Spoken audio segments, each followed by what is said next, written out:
बिस्मिल्लाहिर्रहमानिर्रहीम। अस्सलाम वालेकुम फ्रेंड्स। यहाँ मैं आपके साथ अपना फुल डे का व्लॉग शेयर कर रही हूँ। यहाँ मेरे पास 2 दिन के मिक्स व्लॉग हैं।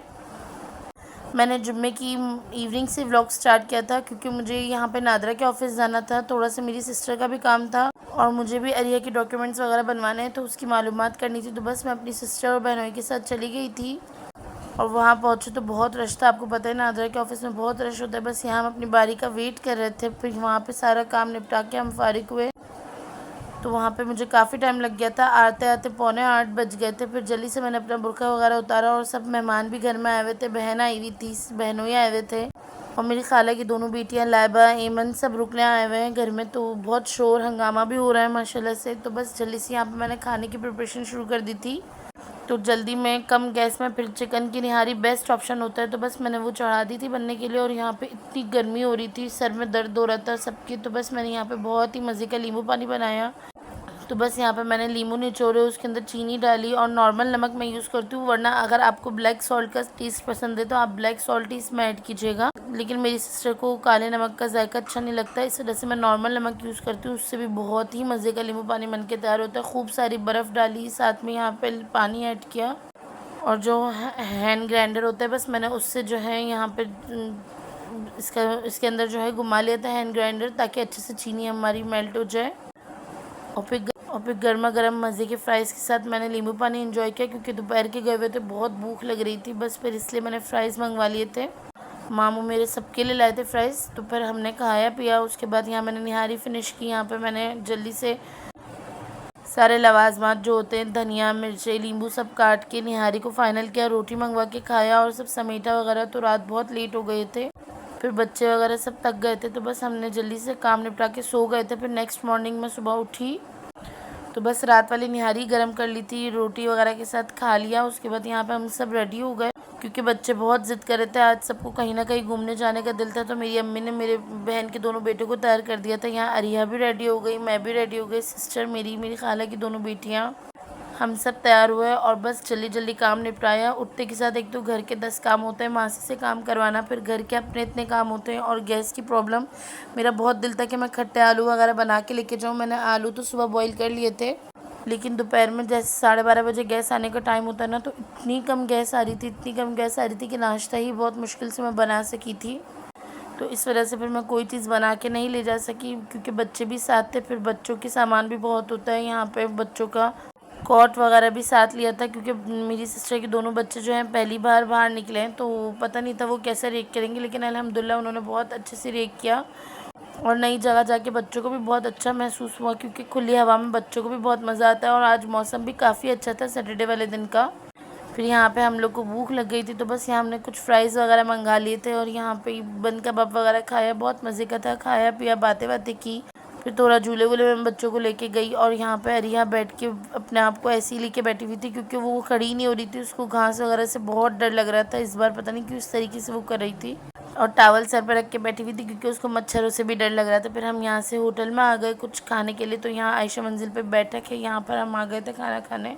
तो ये देखिए कितना सामान था। बस फिर सामान के साथ बच्चों के साथ बहुत मुश्किल होती है। यहाँ पे हमने जल्दी से अपना मील एंजॉय किया, बहुत मज़े का खाना था और ये इनके बीफ बर्गर बहुत मज़े के थे, आप जाके एक दफ़ा ट्राई कर सकते हैं बैठक पे। और इनका ये रेड सॉस पास्ता भी बहुत मज़े का था। बस यहाँ पे खाया पिया, घर आए, रात 11 बज गए थे, फिर सो गए। फिर नेक्स्ट मॉर्निंग उठे तो पूरा काम बिखरा हुआ था। सबसे पहले मैंने मशीन लगाई, बहुत कपड़े थे, रात से बर्तन जमा हुए थे। तो पर संडे वाले दिन मासी तो आती नहीं है, बस इतने बर्तन जमा हुए थे। फिर मैंने सारे बर्तन धोए, नाश्ते के भी थे और कल रात को भी जो भी खाना वाना खाया था घर में। अम्मी तो नहीं आई थी हमारे साथ, अम्मी मामू ममानी घर पे ही थे। फिर सब ने रात में खाना वाना खाया था तो बर्तन ऐसे ही रखे हुए थे रात में। तो बस अब मैं सुबह नाश्ते के बाद किचन में आ गई। मैंने यहाँ सारे बर्तन वॉश किए और बर्तन धो धो के मैं जितने भी बर्तन धो लूँ ना, बर्तन ख़त्म ही नहीं होते। आपके साथ भी क्या ऐसे ही होता है? जितने भी बर्तन हैं मैं इतने धोती हूँ बर्तन, मुझे लगता है दिन में 3-4 टोकरियाँ तो मैं ऐसे ज़रूर धो लेती हूँ माशाल्लाह माशाल्लाह से। लेकिन बर्तन है और कपड़ों में इतनी बरकत है, हफ्ते में 3 दफ़ा कम से कम मैं मशीन लगा ही लेती हूँ और कपड़े भी इतने ही जमा हो जाते हैं और बर्तन भी इतने ही हो जाते हैं। पता नहीं क्या मसला है, लेकिन अल्लाह का शुक्र है, अल्लाह ने हमें खाते पीते लोगों में रखा है। मेरे नाना जब ज़िंदा थे, अल्लाह उनको जन्नत नसीब करे, जब हम इस तरह कहते थे ना तो वो बहुत नाराज़ हुआ करते थे। वो कहते थे कि अल्लाह पाक खुश नसीब होते हैं ना, उनके घरों में ही बर्तन कपड़े ज़्यादा होते हैं, मतलब अल्लाह आपके घर में रहमत बरसा रहा है और अल्लाह ताला ने आपको खाते पीते लोगों में रखा है, इसलिए हम खाते पीते हैं, तभी तो हमारे बर्तन भी इतने होते हैं और हम बहुत अच्छा पहनते ओढ़ते हैं, इसीलिए हमारे पास कपड़े भी बहुत हो जाते हैं। तो अल्लाह का ढेरों ढेर शुक्र अदा करना चाहिए। बस यहाँ पे मैंने जल्दी से सारे बर्तन को वाइंड अप किया। धोते धोते तो आधा पौना घंटा मेरा निकल ही गया था। इतना वीडियो में स्पीड पे नहीं पता लगता, लेकिन जब हम धो रहे होते हैं ना, जब पता लगता है। वैसे तो अब मैं बर्तन धोने में बहुत एक्सपर्ट हो गई हूँ और बहुत जल्दी जल्दी मैं बर्तन धो ही लेती हूँ। मुझे लगता है कि मैं स्पीड में बर्तन धो लेती हूँ, वरना मुझे 2-2 घंटे लग जाते थे। लेकिन वक्त के साथ साथ इंसान के हाथों में स्पीड भी आ जाती है और काम करने की प्रैक्टिस भी हो जाती है। अब मुझे लगता है मैं जल्दी जल्दी बर्तन धो लेती हूँ। आधे पौने घंटे में मैंने फिर भी जल्दी बर्तन धो लिए, सारे बर्तनों को धोया। फिर यहाँ पे जो है दीवारें वगैरह भी मुझे थोड़ी सी चिकनी लग रही थी, तो मैंने सोचा कि मैं आज इसको भी साफ़ करूँगी, लेकिन टाइम नहीं मिला किचन की टाइलें वगैरह साफ़ करने का। लेकिन बहुत जल्द मुझे वो भी साफ़ करनी है, क्योंकि अभी तो मैं बर्तन धो रही थी, साथ मेरे कपड़े भी धुल रहे थे। फिर मैं वहाँ पे मशीन का काम भी साथ साथ करी थी, कपड़े सुखाना। फिर मैंने जल्दी से स्लिप वगैरह अपनी चूल्हे वगैरह साफ़ करके बर्तन धो के किचन का काम मैंने वाइंड अप कर दिया था। और फिर मैं जल्दी से मैंने अपने कपड़े वगैरह धोए, मैं ख़ुद फ्रेश हुई और शाम हो गई ऐसे ही। फिर यहाँ पे सब बच्चों को और भूख लग रही थी, तो फिर मैंने सोचा मैं इनके लिए मैकरोनी बना दूँ। और आज अल्हम्दुलिल्लाह संडे का दिन है, तो यहाँ आज गैस थोड़ी बेहतर थी, तो फिर यहाँ पे मैंने सबके लिए मैकरोनी बनाने के लिए एक तरफ मैकरोनी बॉईल करने के लिए रख दी। टिक्का मैकरोनी कभी कभी मुझे बहुत अच्छी लगती है, तो ये पेक पार्लर के जो है पैकेट कभी कभी अच्छा लगता है। तो बस ये मैंने बोला कि आज हम इसी का ही मैकरोनी बनाएंगे, और घर में हमारे घर के बच्चों को भी ये बहुत अच्छा लगता है, तो वो लोग ये पैकेट ले आए थे कि आज दीदी हमें यही वाली खानी है। तो बस फिर मैंने इन लोग के लिए यहाँ पे जल्दी जल्दी मैकरोनी बॉईल करने के लिए रख दी, और एक तरफ मैंने रात के खाने की प्रिपरेशन भी शुरू कर दी थी। तो रात के खाने में आज हमारे घर में सिंपल आलू की जो भुजिया बनती है, थोड़ी टमाटर वाली बनाऊंगी और थोड़ी सिंपल ज़ीरे वाली बनाऊंगी, क्योंकि जो है मेरी सिस्टर और मेरी जो है खाला की बेटी, वो बिना टमाटर वाली खाती है आलू की भुजिया। जैसे तेल में ज़ीरा फ्राई कर लिया, ज़ीरे की खुशबू आने लग गई, तो यहाँ मैंने आलू की कतलियाँ काट के रख ली थी गोल गोल, फिर मैंने वो इसमें शामिल कर दी। और जो घर के बेसिक स्पाइसेस होते हैं, जैसे आधा चम्मच हल्दी ली है, थोड़ा सा हस्बे ज़ायक़ा मैंने नमक लिया और 1 चम्मच कुटी हुई लाल मिर्ची ली हैं। अब मैं अभी आलू को अच्छी तरीके से मिक्स कर लूँगी और फिर मैं इसको हल्की सी आंच पे ढक के पकाऊंगी बिना पानी डाले। ये अपने ही पानी में जो आलू का अपनी जो नमी होती है, आलू उसी में ही अच्छी तरीके से गल भी जाएंगे, और इसको फिर हम ज़्यादा हिलाएंगे तो ये बाद में टूट भी सकती हैं, तो चूरा हो जाएगा आपका आलू।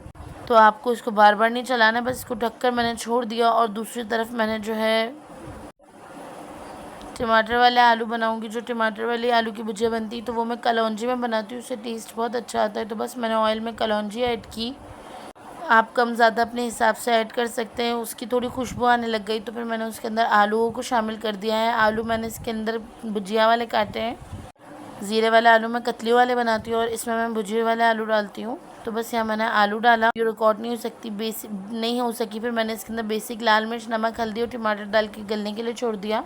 जितनी देर में आलू की भुजिया बन रही थी, यहाँ पे मैंने मैकरोनी की तैयारी भी शुरू कर दी थी। मैकरोनी के अंदर मैंने ऑयल लिया है, ऑयल के अंदर मैंने थोड़ा सा लहसुन अदरक का पेस्ट शामिल किया। जैसे ही लहसुन अदरक की पेस्ट थोड़ा सा भुनाई हो गई और इसकी स्मेल ख़त्म हो गई, जब मैंने इसके अंदर थोड़ी सी मेरे पास चिकन रखी हुई थी, मैंने वो ऐड कर दी। चिकन का कलर वाइट हो गया, तो यहाँ पे मैंने प्याज बिल्कुल बारीक चॉप करके शामिल कर दिया और थोड़ा सा सॉफ्ट होने तक उसको पकाया। फिर मैंने उसके अंदर टमाटरों का पेस्ट ऐड किया, साथ ही साथ मैंने यहाँ पे छोटी छोटी कटी हुई शिमला मिर्चें भी ऐड की। और यहाँ पर मैंने जो टिक्का मसाला जो था वो भी मैंने इसका मैकरोनी का ऐड कर दिया। साथ में यहाँ पे मैंने चिली सॉस ऐड किया है, सोया सॉस ऐड करेंगे और सिरका। अगर आपको सिरके का टेस्ट नहीं अच्छा लगता तो आप इसमें नींबू ऐड कीजिएगा, लेकिन इसमें थोड़ा सही से डालेगा नींबू या सिरका, उससे बहुत अच्छा टेस्ट आता है, बहुत यमी बनती है मैकरोनी। तो आप एक बार इस रेसिपी से ज़रूर ट्राई कीजिएगा आपकी मैकरोनी। अगर आप ये वाला बेक पार्लर का मसाला यूज़ करते हैं तो आप इससे ज़रूर मैकरोनी बनाएगा, क्योंकि मैं हाफ़ जो है एक पैकेट तो मैं बेक पार्लर का जो पैकेट आता है मैकरोनी का वही यूज़ करती हूँ, और एक्स्ट्रा मैं इसके अंदर एक पैकेट ऐड करती हूँ, क्योंकि ये वाला मसाला बहुत स्पाइसी होता है। तो इस वजह से मैं इसके अंदर एकदम से जो है सारा मसाला नहीं डालती। अगर मैं सिर्फ बिग पार्लर वाला पैकेट यूज़ करती हूँ तो फिर मैं इसके अंदर थोड़ा सा ही मसाला ऐड करती हूँ, लेकिन यहाँ पे मैंने 2 पैकेट मैकरोनी यूज़ किए, इसलिए मैंने सारा मसाला ऐड कर दिया। मसाले को मैंने ढक के भून लिया। जब टमाटर अच्छे तरीके से भून गए, जब मैंने इसके अंदर बॉईल की हुई मैकरोनी, और जब मैं मैकरोनी बॉईल करी थी उस टाइम मैंने मैकरोनी का थोड़ा सा पानी बचा लिया था, तो वो मैं इसके अंदर ऐड कर दूंगी। अच्छी तरीके से मैं मैकरोनी का मिक्स करके इसको थोड़ी देर के लिए पकने के लिए छोड़ दूंगी, जब तक अच्छी सी भुनाई हो जाएगी, जब तक पकाऊंगी। आप यकीन करें इतने मज़े की ये मैकरोनी बनती है, बहुत डिलीशियस बनती है। कभी कभी बंदे को दूसरे टेस्ट भी अच्छा लगता है, रोज़ रोज़ एक ही चीज़ खा के इंसान थक जाता है। तो बस यहाँ पे मैंने जल्दी से इसको अच्छी तरीके से मिक्स किया और ढककर पकने के लिए छोड़ दिया। बस ये आप 5 मिनट बाद इसको ढक्कन हटा के मैकरोनी तैयार है आपकी। Thank you so much for watching.